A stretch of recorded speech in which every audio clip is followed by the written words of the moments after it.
Hey there, I am back with another deck review, and today we're going to be looking at Pine Crane playing cards from Bocopo. Now, Bocopo does a lot of decks that are exclusive to the Asia market, and this is one of them. But if you like what you see here, I'll put a link down in the description. There are places where you can go get this deck and others like it and have them shipped worldwide. So go check out that link if you like what you see. But this particular deck is inspired by a couple of classic symbols from Chinese culture of longevity.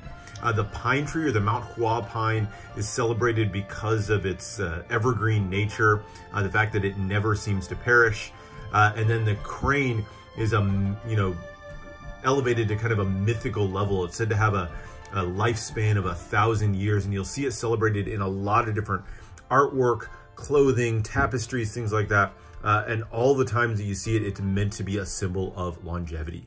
So that's the inspiration behind the deck, but let's check it out and see how it's all put together with this design here.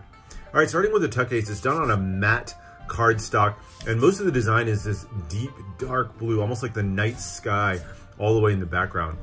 You get little hits of color that hint at the clouds in the back, and then of course you can see the 3 cranes that are flying through the sky there. Very much done in a classical art style that you'll see featured in a lot of Chinese artwork.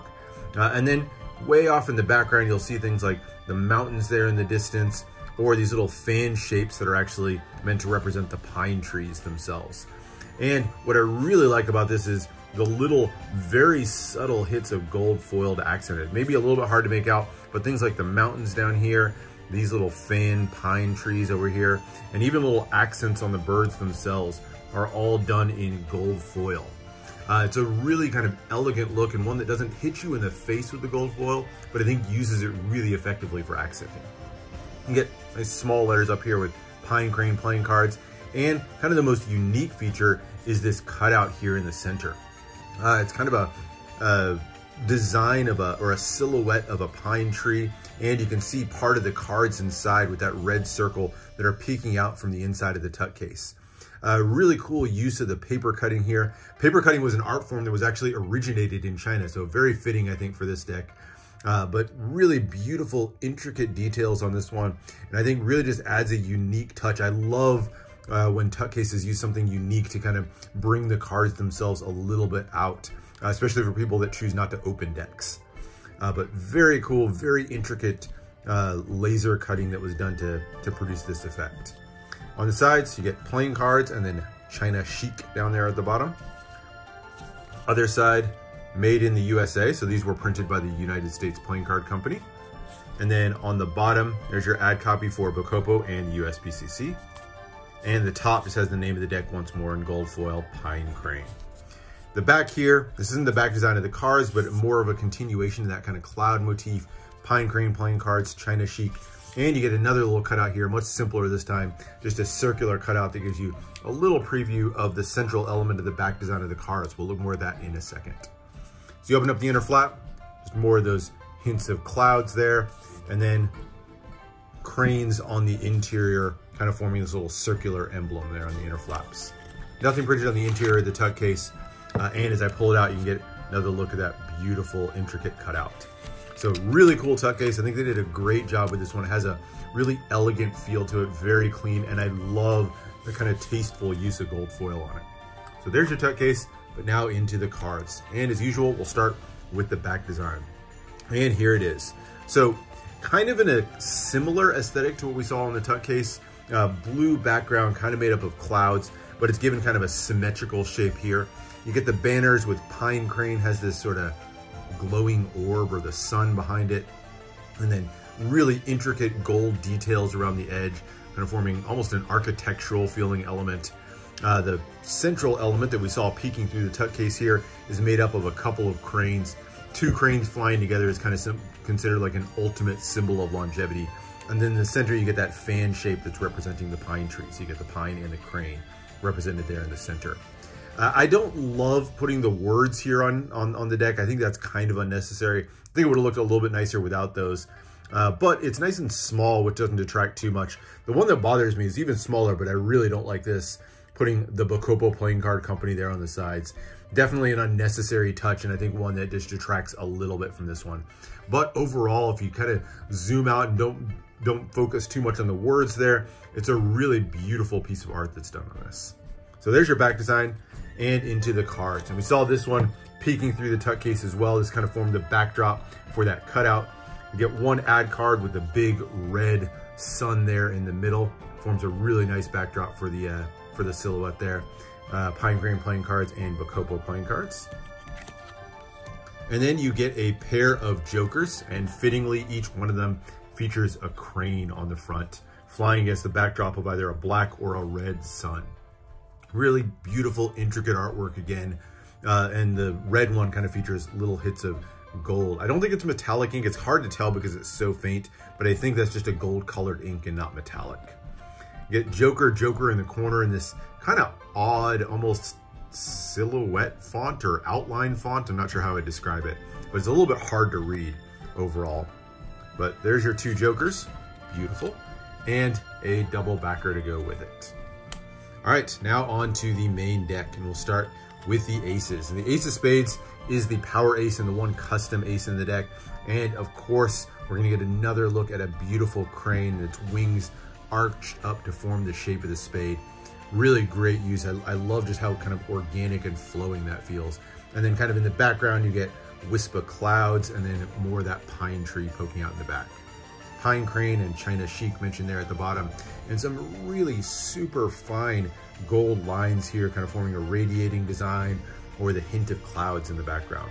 So love those intricate details. Pip and index in the corner, you get a custom kind of chunky, fat spade pip there in the corner. With how delicate everything else is, that almost feels kind of in your face to me. And then another look at that sort of outline font that they use for the indices.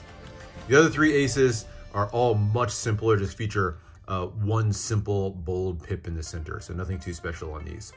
So the red pips are your classic crimson red, and then your black pips are your classic black. So there's the aces. Number cards, just like with the last three aces that we saw, are all fairly simple. And I wish something maybe a little bit more intricate had been done to accent these. Like I said, with everything else featuring just such fine lines and little details all over the place, these almost feel clumsy to me by comparison. So wish there had been some custom pips. That said, there's plenty of other artwork in the deck to kind of keep you occupied.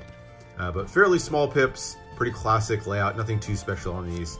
So we'll kind of speed through these with the clubs and then into the hearts. So there's your pips, and now on to the court cards. And the court cards, each one of them has a very similar look, but they are all slightly different. They all feature people from Chinese culture, not necessarily named or historical figures, and they're all done in this very kind of classical pose, straight back, wearing a classic silk robe with intricate details on it, and all done in a two-way pose. All of them have in their hands some sort of implement of some sort that's associated with Chinese culture in some way, whether it be like the lotus flowers here, or the pipe, or even like an incense burner, I think that is on the Jack of Spades. Nice looks to them. I kind of like the expressionless faces, the no eyes on them or anything like that. Kind of lends itself an air of mystery about them, and the wisps of kind of smoke or clouds or whatever that is around them, I think kind of really gives it a nice flow to the cards overall. My only wish is, I wish these characters had been drawn a little bit bigger overall. As we go to the diamonds, more of the same. Each one of them kind of has a slightly different look to them, and they're all holding something different in their hands. Like here we get a bell in the hands of the Jack of Diamonds, or a beautiful vase for the Queen of Diamonds. King of Diamonds here even holding a weapon with a sword. Some of my favorites are these, like I think these are incense burners, but these I think are the kind of the coolest looking ones to me. I also like the unique flowers in the Queen's hands. And finally into the hearts. Another beautiful lotus blossom there on the Queen of Hearts. So nice artwork on these. Like I said, I wish they'd been a little bit bigger, just a chance to kind of fill more of that card, but I think it's really nice artwork overall. And that is the deck. Now, as far as handling, printed by the USPCC, so you probably know about what to expect. They handle pretty beautifully. As usual, there's, little issues with some of the registration. You can probably spot it there already, not quite centered. That's pretty typical with USPCC, but the deck I got, not too bad. But these fan, dribble, springs, all that really beautifully. So no complaints on the handling front. And that is the deck. As far as uses of this one, I think, look, this would be an interesting deck, certainly to use for gameplay or something like that. You'd want to be careful with the tuck case with those little elements there that, you know, if you're using this as like an everyday carry or something like that, you don't want to damage those elements of the tuck case. But I think it'd be a nice functional deck to use for just an interesting twist on gameplay overall. But really, for me, it's just, if you like Asian artwork, Asian culture, this is definitely one where you can kind of get your fill, really kind of hits the mark on that front. Certainly some little things that I would have changed from the deck, most notably some of the elements of the back design and including the words on there.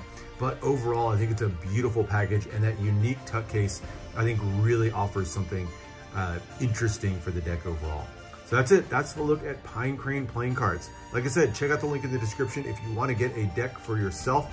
They are available now, and I recommend it. I think it's a great pickup. So hope you enjoyed. Make sure to subscribe for more deck reviews and unboxings. Let me know what else you want to see, and I'll see you for the next one.